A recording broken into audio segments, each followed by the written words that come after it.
Hi guys, it's Louise. I want to share a spread with you that I just did, and it's an open reading, and I started out laying 3 cards on the question, what is it that does me good to do tarot on YouTube, or just to tarot on YouTube? So I wanted, I would like an image of that, and so I started out with 3 cards. Got the Ace of Swords and the 2 of Cups and the Pope, and so I don't have much daylight left, so I'm going to do this rather quickly. I think it's not even 4 o'clock in the afternoon, and it's getting dark. Welcome winter. Oh my goodness. Anyways, to the left we have the Ace of Swords, and I particularly like this Ace of Swords in the Tarot Pierre Madinier, which is the one I'm using. From Yves Renaud, and the Ace of Swords is really, well, the ability to communicate, the ability to use your mental powers, your analytical powers, to decipher, to cut out, and to stress the truth. And so that's an ability that is being activated when I'm on YouTube, and then the card said, the 2 of Cups is really about the meeting of people. Could be 2 people, but of course could be more than that. But this is for me the image of 2 people meeting, individuals connecting. And I found that quite in line with what I experience on YouTube and what I appreciate. Now, quickly on the Pope here, in the end, he's not looking towards the 2 of Cups. He's looking that direction, and so far he's looking at nothing. But so he's not really caring about this, and that made me, think, okay, there's a warning here. Don't start teaching, or rather, don't start preaching, while forgetting to draw attention to real stuff, or real people, so to say, to keep things in context, to keep the rapport between the concrete other, and actually he's not looking at those 2, and he's not even looking at those 2 either. So we might say that the cards are like people and the meeting of people. He's not directly communicating with those in particular. And since he's looking away, it means to me in this context that what I enjoy, or what is good for me, is to be in touch with people and connecting. So what interested me then was, to look at what represents itself over and over again across those cards. And of course I see the sword, I see the long line here as well, and a long line here as well in the hands of the Pope. It seems that, if we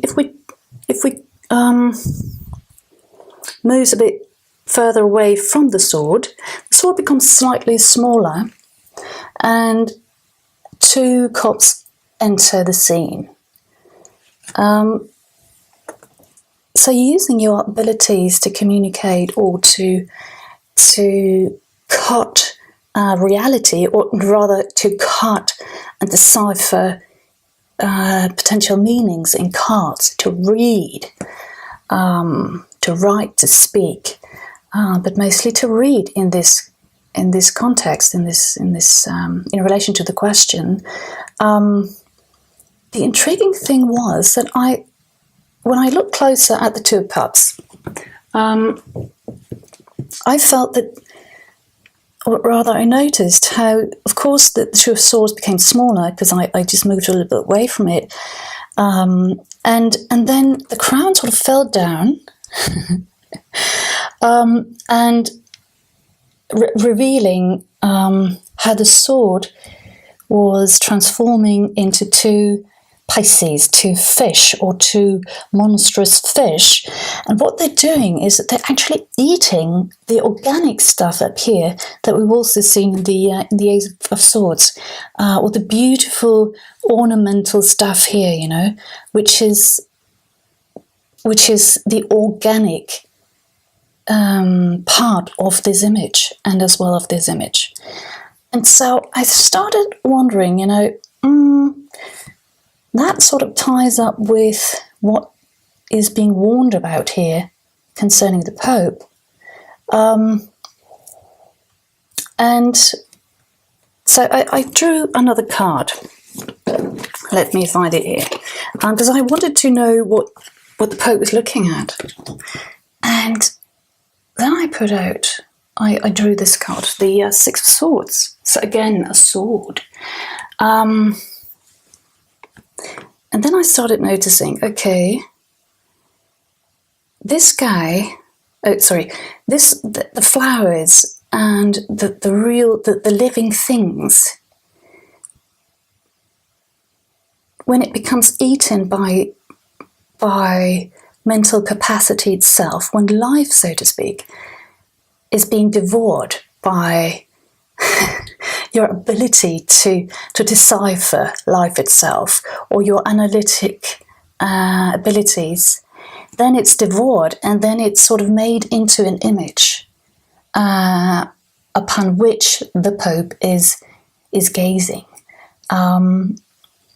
So I got to thinking that, okay, the Pope is, he's holding the sort of wand here, the religious, I don't know what it's called, but it's Catholic. It's an old Catholic a symbol of power, and it's the one holding it is sort of has the right to speak and to preach. And he's looking at a very beautiful image of a flower which is encircled in within swords, and so he's preaching about the image of life. And what happens is that this life is somehow protected, maybe, but it's definitely also imprisoned. That's what I got from this part. And so the warning just became more stressed or underlined when I saw what the Pope was looking at, because, you know, we can talk life to death. You know, we can talk or decipher or analyze or communicate in general so much that life just dissolves or is being eaten, and in that sense language can become very destructive. And yeah, and what else? What did I do then? Yeah, then I thought, so what is the basis of this meeting where this might happen? You know, it hasn't happened yet, but this meeting around the blossoming of the mind, or the blossoming of reading skills. You know, what is the basis of that? What's the foundation upon which that rests? You know, and then I got the page of the Swords, and of course he's representative, I think, of all of us wanting to learn something, and maybe starting like newbies, or maybe not knowing that much, and really trying to learn, or at least we want to learn. You know, we want to be in that position of learning, and we want to do it through meeting other people online, and so that was pretty cool, I think. And then I thought, okay, let's have a look at what's above this then I decided, okay, this is like the foundation, and this is sort of the aim of those cards. And then I got force, strength on top, and so you might say that the aim or the challenge is to let life speak itself, or to enable the voice of life itself, that uncontrollable, organic thingy here in the figure of a lion, so as not to devour with your intellect, or devour with your mental abilities, or devour with your overthinking that which you want to think about, that which you want to talk about. Because I mean, language is not good or bad in itself, but it can become destructive, and it can also create the most beautiful poetry you've ever read. And so this one reminded me that,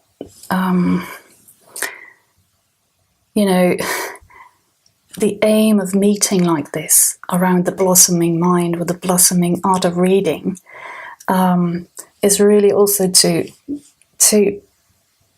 tame life, but not to make an image out of it,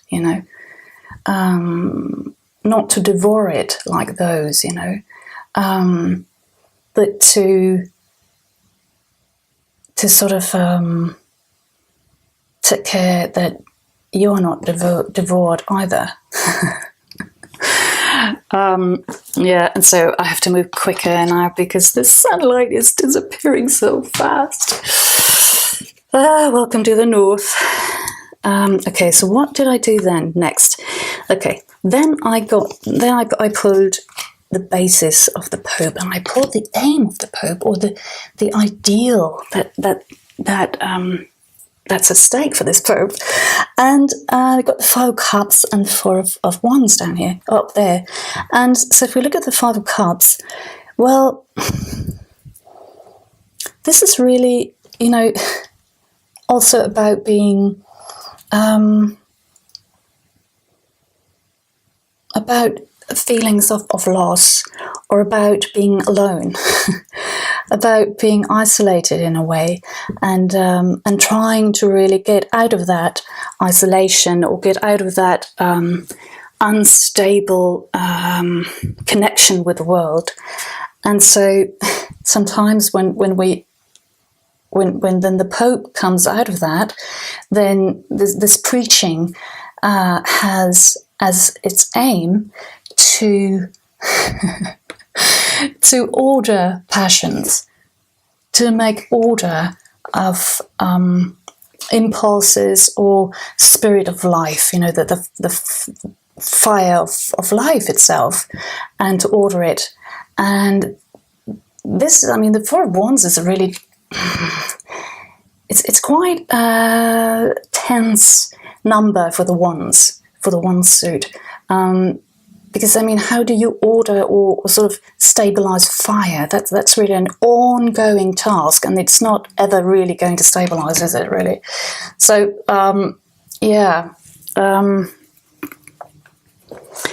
then I thought, let's do the same over here for our Ace, and in the bottom, the foundation of your mental capacities and of communicating, etc. We have the Sun, and the aim, the higher aim, so to say, is the Star, apparently, which looked very, very beautiful. And when I look at those 3 cards in a row, I almost got this very, this seemed very spiritual for me in a way, or very sort of universal, because we had those trumps here, and we had an Ace. And so I was a little bit, oh wow, that's that's interesting.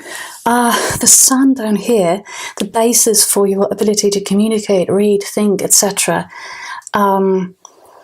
is sort of feeling good, you know, and it almost feels like being a child and being playing around with your body, you know, and feeling good and open and not even wearing clothes. You know, you don't have to protect yourself in this scenery here, and it's warm and it's nice, and you're curious. You know, what's that in your tummy? You know, or whatever he's doing.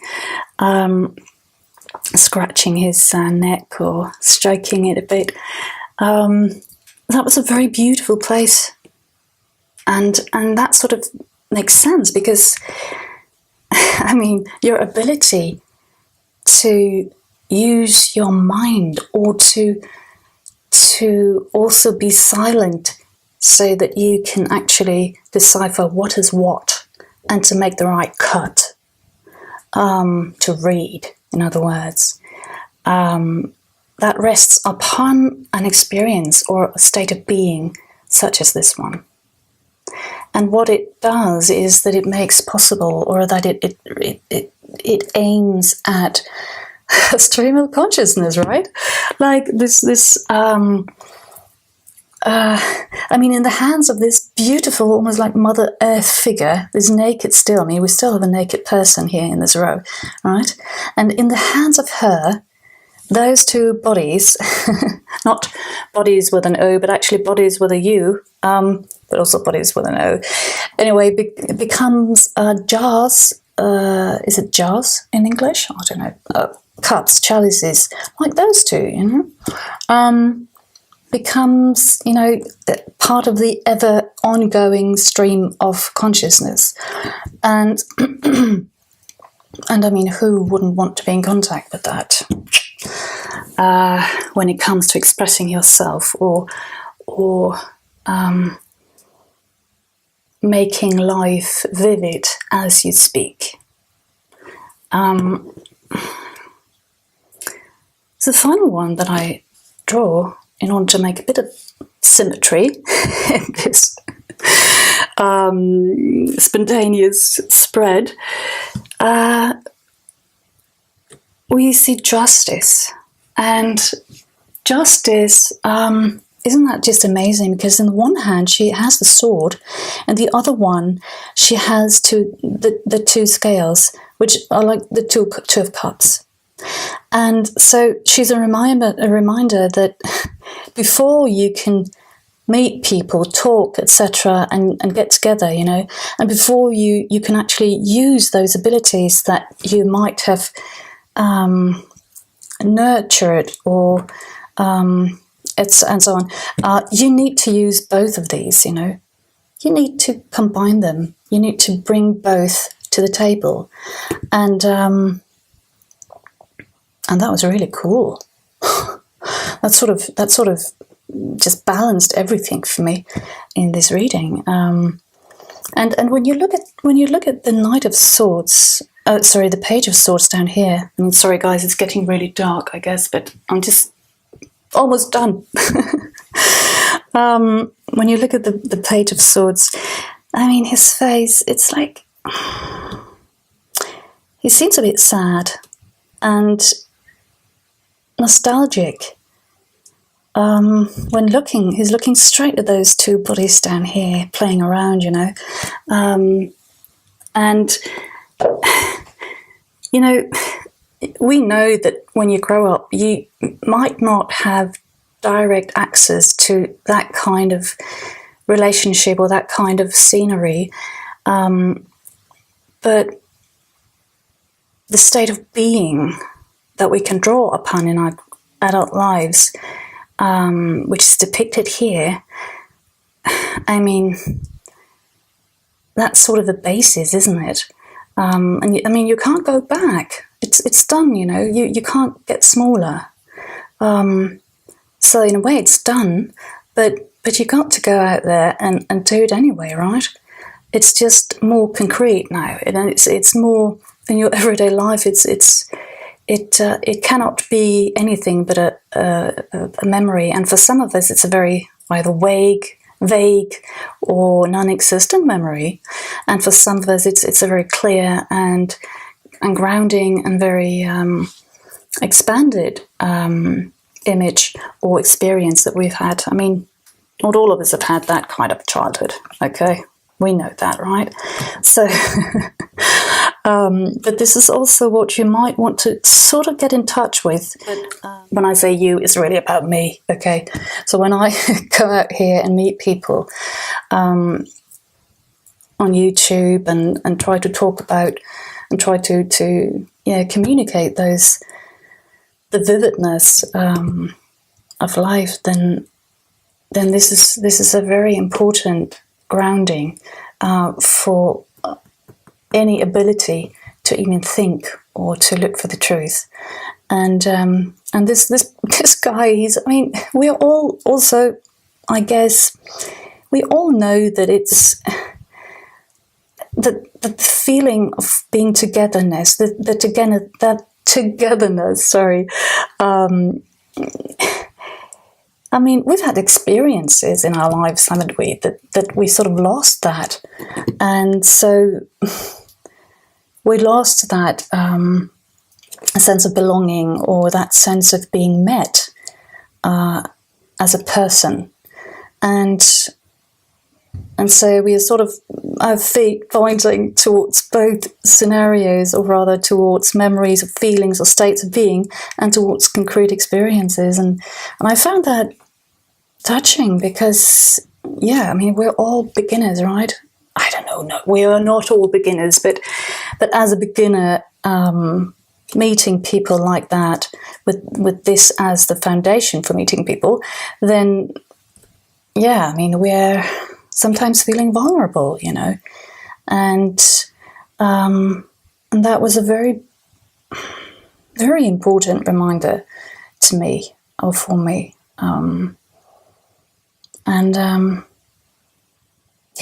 So, well, I'm sure I could could keep talking about this, but I think I have to stop because the light is really bad now. And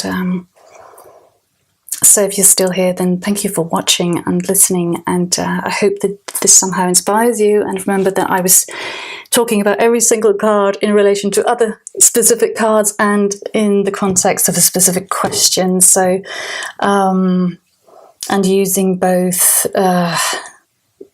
numerological references and but also mostly just trying to read this in an open way, to do an open reading. I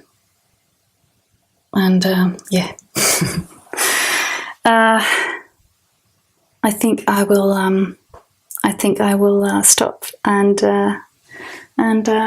wish you all a good day or evening, and take care, guys. Ciao.